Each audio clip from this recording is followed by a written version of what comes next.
ፍጹም ለማመን የሚከብደውና የማያቃጥለው እሳት ቅዱስ እሳት። እነዚህ ከኋላ የምትመለከቷቸው ሰዎች እንግዲህ እሳት ነው። ነገር ግን ይሄ እሳት ጺማቸውን ሲነካው፣ ሰውነታቸውን ሲነካው አያቃጥላቸውም።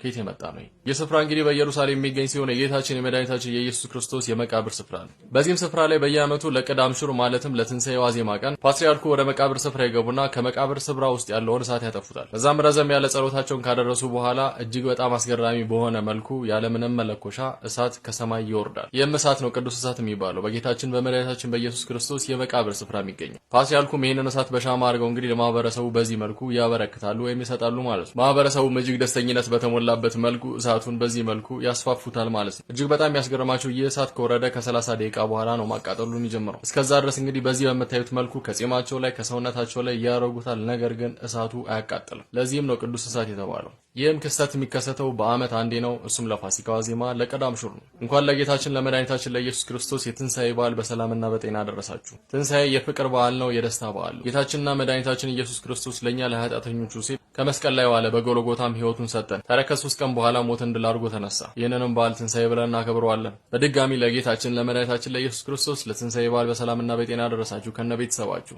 ታዲያ ይህንን በዓል እኛም በጥሩ ሁኔታ እያሳለፈን እያለ አንድ ነገር እንድታስታውሱና ይህንን ነገር እንድታስቡ ትፈልጋለሁ።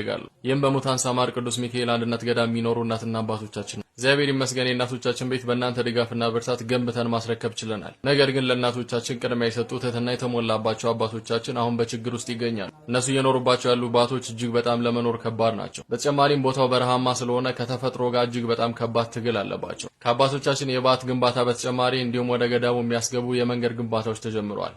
ይህ ሁሉ እየሆነ ያለው በእናንተ ነው። ካላችሁ ላይና ከምታገኙት ላይ አስራት በኩራታችሁን ለእነሱ በማድረግ እንግዲህ የአባቶቻችን ሕይወት እንቀይር። የተጀመሩ ስራዎችንም አብረን እንጨርስ። የእነዚህም ስራዎች ትንሣኤ በቅርቡ ይሆናል ብለን እናስባለን። የሙታን ሰማር ቅዱስ ሚካኤል አንድነት ገዳም አካውንቶች እነዚህ ሁለቱ አካውንቶች ናቸው፣ የኢትዮጵያ ንግድ ባንክና አቢሲኒያ ባንክ። በተጨማሪ እነሱ ማግኘት ከፈለጋችሁ በእነዚህ ሁለት ስልክ ቁጥሮች ደውሉላቸው። ስለምታደርጉት ነገርና ስለምታሳዩት ቸርነት ከልብ ያመሰግናለሁ። እንኳን ለጌታችን ለመድኃኒታችን ለኢየሱስ ክርስቶስ የትንሣኤ በዓል በሰላምና በጤና ደረሳችሁ ከነ ቤተሰቦቻችሁ።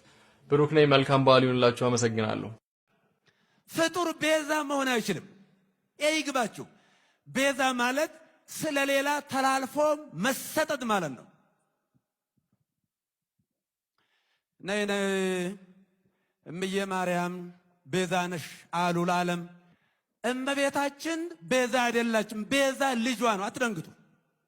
ሰላም ለእርሱ ይሁን። አባታችን ቡራኪው ትድረሰኝ፣ ጸሎቱትም ደግሞ ታግዘኝ። አሁን የተናገሯት ቪዲዮ ላይ እንግዲህ አንዳንድ ሰው የተወሰነ ጥያቄ ስለፈጠረበት ትንሽ ነገር ለመናገር መጣሁኝ። ብፁዕ አባታችንን እንደሰማችኋቸው ምንድን ያሉን? እሳቸው ቤዛ የሚለውን ቃል እንግዲህ ተርጉሞ የጀመሩት በምንድን ነው?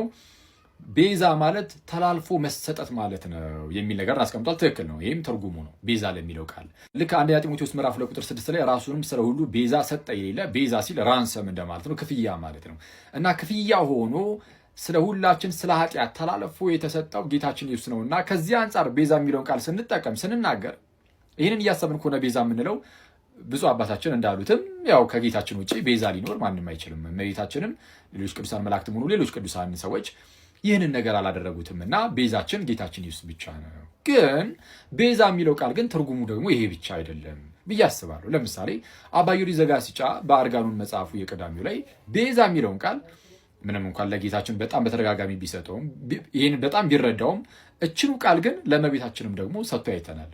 ቤዛ የምትለውን ቃል ማለት ነው። የቀዳሚው ላይ ምዕራፍ 1 ላይ ለእመቤታችንም ሰጥቶ አይተናል። መጽሐፍ ቅዱስ ይህንኑ ቤዛ የሚለውን ቃል ለሀብት ሰጥቶት ደግሞ አይተናል። ቤዛ የሚለውን ምንድነው? ሀብት የሰው ነፍስ ቤዛ ነው ይላል መጽሐፈ ምሳሌ ምዕራፍ 13 ቁጥር 8 ላይ። ምሳሌ ምዕራፍ 13 ቁጥር 8 ላይ የሰው ነፍስ ቤዛው ሀብቱ ነው ይላል።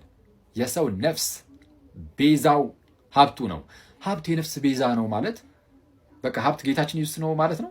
በፍጹም። ቤዛ የምትለዋ ቃል ለሀብት ተቀጸለች ማለት ኢየሱስ አያደርገውም ሀብትን። ልክ እንደዚህ ሁሉ ለእመቤታችን ቤዛ የሚለው ቃል ስለተቀጸለ እመቤታችንን ኢየሱስ አያደርጋትም። which means ቤዛ የምትለዋ ቃል ነሰሰሪ ለኢየሱስ ብቻ የምትሰጥ ሳይሆን እንደ አገባቡ እንደ መጽሐፍ ቅዱስም እንዳሳየን ሊሰጥ ይችላል። ግን ከምን አንጻር ተናገሩት የሚለው ግን መታየት አለበት። ለምሳሌ መጽሐፈ ምሳሌ ላይ ለሰው ነፍስ ቤዛው ሀብቱ ነው ሲል ምንድነው? ሰው ሀብትን በአግባቡ ከተጠቀመበት ምንድነው? ልክ እዛው መጽሐፈ ምሳሌ ላይ የሚናገረው ነገር አለ። ለድሃ ቸርነትን የሚያደርግ ይላል። ሚኒንግ የሚለግስ ለድሃ የሚሰጥ ለእግዚአብሔር ያበድራል ይላል። ለማን ያበድራል? ለእግዚአብሔር። አሃ ለድሃ ስትሰጥ ለእግዚአብሔር እያበደርክ ነው። አዎ ለእግዚአብሔር ካበደርክ ደግሞ ለእግዚአብሔር አበድረህ አስበው፣ እግዚአብሔር ደግሞ ምን ያደርጋል? ይከፍላል። እዛው ጋር እርሱ ራሱ ደግሞ መልሶ ይከፍለዋል ይላል እግዚአብሔር ማለት ነው። እግዚአብሔር ደግሞ ይከፍልሃል፣ ክፍያህን ከእግዚአብሔር ታገኛለህና ሀብት ያለው ሰው በሀብቱ እንደዚህ ማለት ዊዝ ጉድ ኢንቴንሽን በደንብ በፍቅር ተሞልቶ ድሃን እንደዚህ የሚረዳ ቢኖር ለድሃ እጁን የሚዘረጋ ቢኖር ለእግዚአብሔር እያበደረ ነውና እግዚአብሔር ደግሞ ለዛ ሰው ይከፍለዋልና ከዛ አንጻር እንዲህ ተብሎ ሊነገር ይችላል። ምንም እንኳን አንዳንዴ ደግሞ ሀብት መጥፊያ ቢሆንም ልክ እንደዚህ ደግሞ ለእግዚአብሔር ማበደር አይነት ጉዳይ ውስጥም ደግሞ ሊገባ ይችላል። ግን በፍቅር ሲሆን ማለት ነው የሚሰራው። ከዚህ አንጻር ለምሳሌ መጽሐፍ ቅዱስ በቃ ቤዛ ብሎ ጠራው ሀብትን። ስለዛ ቃላቱን ስንጠቀም ከምን አንጻር ተጠቀም ነው ሜታችን እንደው በጸሎት ከማገዙ አንጻር ምናምን እንዲህ ተብሎ ቢነገር ወይም በሌላም ምክንያቶችም በምን ምክንያት ቃሉን ተጠቀም ነው የሚለው እሱን ማሰቡ ጥሩ ይመስለኛል። የተወሰነ እንትን እንዳይል ማለት ነው። ግን ያው ብፁዕነታቸውም ብፁዕ አባታችንም ካሉት ትርጉም አንጻር ትክክል ነው። ያው ጌታችን ብቻ ነው የሚለው ከዛ ትርጉም አንጻር ሲሆን እና እችን የተወሰነ ረዳት በሚለው ነው ይቆየን። ያው ካጠፋው ይቀርታል።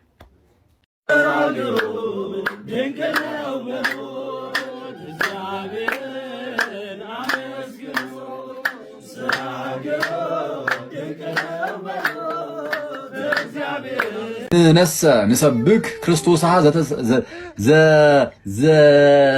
ቆስቲያኛን እሺ ዘተሰቅለ የሚለውን እሺ አረጋዲ በቃ አታዋርደን እባክህ ካሜራ ጉምሽሽ እኔ ማለት አንተ ላይ እንደዚህ አይነት መኮምሸሽ ይምጣብህ። አየም ግን ዘማ ለግዙ ግን አለቀልኝ በሊቃውንቱ ጉባኤ ፊት ቆይ እንዳልክ በጣም የሚገርም ቶችን ያገናኘከው በእውነት አቦካው ምንም ያገናኘው ነገር የለም ብራዘር። አቦካው ግዙ ጭራሽ ደግሞ ግዙ በሰው ፊት ይላል። እኔ ካንተ የተሻለ ግዙ የምናገረው አባ እኔ እኮ በደንብ የምትናገር ይመስለኝ ነበር። እስቲ አንድ ተናገር እስቲ አሃዱ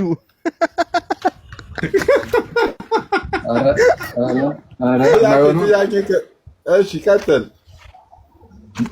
ማን ነው? ቅዱስ ጳውሎስ በል። ቅዱስ ጳውሎስ በ60 ምናምን ዓመተ ምህረት አካባቢ ላይ ንነሰ ንሰብክ ክርስቶስ ቆስቲያኛን እሺ ዘተሰቅለ የሚለውን እሺ አረጋዲ በቃ አታዋርደን እባክህ። ካሜራውን አጥፋና ዲስኮኔክት አድርገህ ብራዘር። ገዙ እንኳን ይቅርብ በቃ። አቦካው እኮ ወንድሜ አቦካው ጉምሽሽ እኔ ማለት አንተ ላይ እንደዚህ አይነት መኮምሸሽ ይምጣብህ። የምር ግን እሺ የምር ለጠይቅሽ ማርያምን ሲሴ የምር ግን ጳውሎስ ንነሰ ንሰብክ ክርስቶስ ዘተሰቅለ ብሎ ተናገረ። የተሰቀለው ክርስቶስን ብቻ እንሰብካለን። እሺ ብቻውን አትጨምር አንተ የብቻ አባዜ ያለብህ ሰውዬ። ብቻ አይልም። እኛስ የተሰቀለውን ክርስቶስን እንሰብካለን። እኛስ የተሰቀለውን ክርስቶስን ቅዱስ ያሬድ ከ500 ዓመት አካባቢ በኋላ ደግሞ ተነስቶ ምን አለ? አሁን ይሄን ነገር በጾመ ድጓው ነኝ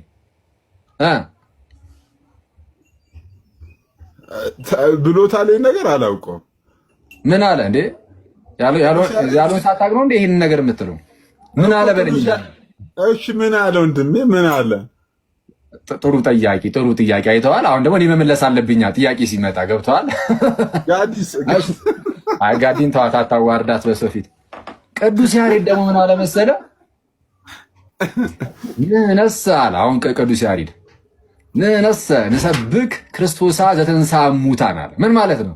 እኛስ እስቲ ሲጂበል ከሙታን የተነሳውን ክርስቶስን እንሰብካለን። በቃ ግን ለግዙ ግን አለቀልኝ በሊቃውንቱ ጉባኤ ፊት ቆይ እንዳልክ በጣም የሚገርም ፖይንቶችን ያገናኘከው በእውነት አረማ ቤቴ በጣም ደስ የሚል አገናኘት። ግዙን አቦካው ምንም ያገናኘው ነገር የለም ብራዘር። አቦካው ግዙ ጭራሽ ደግሞ ግዙ በሰው ፊት ይላል። እኔ ካንተ የተሻለ ግዙ የምናገረው አባ እኔ እኮ በደንብ የምትናገር ይመስለኝ ነበር። እስቲ አንድ ተናገር እስቲ አሃዱ